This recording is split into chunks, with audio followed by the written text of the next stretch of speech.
I concealed my former lover's contact under a deceptive alias, believing it was a trivial act, a way to hold on to a fragment of my history without anyone noticing. But secrets are like fractures in a fragile pane of glass. They inevitably widen. When my spouse discovered the truth, my entire existence crumbled in ways I could never have foreseen. I'm now divorced, left without alimony, and completely cut off from the man who once vowed to cherish me forever. When I wed Daniel, I believed I was choosing a life of security, a partner who would never let me plummet as my ex had.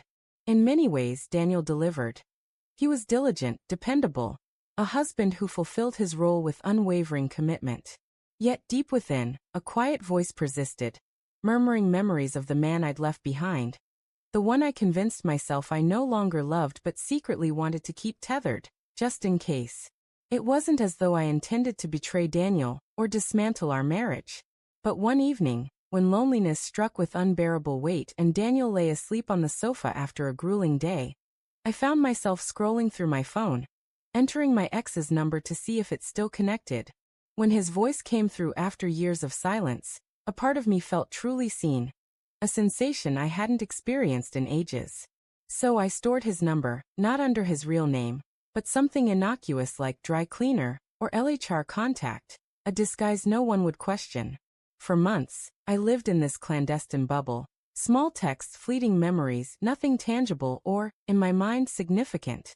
Yet guilt simmered beneath the surface every time Daniel casually asked who I was messaging, trusting me implicitly without ever glancing at my screen. His faith in me was absolute, handing me my phone when it vibrated without a hint of suspicion. Then came the night everything unraveled. While I was in the shower, my phone buzzed repeatedly, and Daniel picked it up.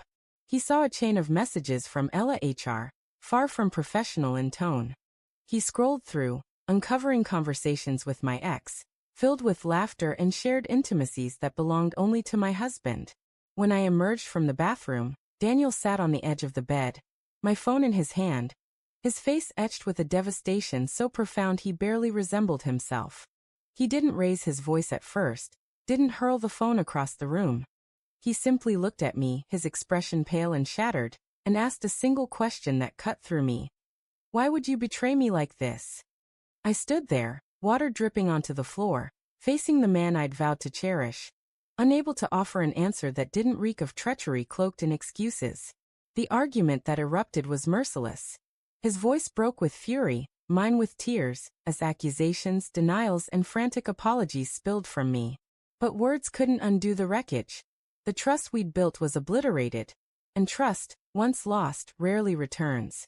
Within days, Daniel initiated divorce proceedings. I clung to the hope that, since nothing physical had occurred, just texts, just memories, the court might show leniency.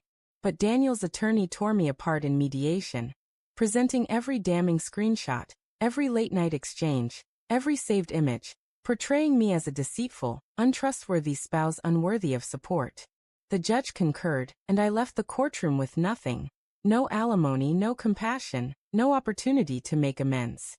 I hoped Daniel might soften with time, perhaps leave a sliver of space for reconciliation, but instead he severed all contact, blocking me on every platform, phone, social media, even email, as if I were a stranger whose betrayal was too deep to risk further exposure. Now I sit in a cramped rented room, surrounded by unpacked boxes, endlessly replaying my choices. Why couldn't I release the past? Why did I feel compelled to maintain a connection to someone who no longer defined my life? Why did I jeopardize the man who offered me stability for a specter who had already proven he couldn't love me as I deserved? The cruelest irony is that my ex is irrelevant now. He's not here, doesn't care. Those messages mere nostalgia for him, a way to pass idle moments. But for me, they cost everything. My marriage, my home, my future. While he moves forward unscathed, I bear the consequences alone. There's a unique humiliation in hearing your husband's lawyer recount your betrayal, line by line in a courtroom. A crushing weight in watching the man who once kissed your forehead refuse to meet your eyes. A devastation in signing divorce papers, knowing you've forfeited even the dignity of financial support, because you chase fleeting messages you should have erased the moment they appeared. I tell myself I never meant to wound Daniel, that I didn't intend to demolish our life together. But intentions can't erase consequences. The reality is stark. I hid my ex's number under a false name. My husband uncovered it, and now at 35, I'm divorced, blocked, and utterly alone, left with nothing but remorse. If I could turn back time, I'd erase that number the instant it entered my thoughts. I'd remind myself that nostalgia isn't love, that seeking attention isn't worth shattering trust, that clinging to the past means letting go of the future. But hindsight offers no salvation. It only deepens the punishment. Every night, I lie awake, yearning for a second chance I know will never come. If my story reaches you, if you're tempted to hide a secret in your phone, to disguise a number under a harmless alias, let my experience be your cautionary tale. Secrets always rise to the surface, lies inevitably unravel, and when they do, the cost may be greater than you ever imagined. You could lose everything, just as I have.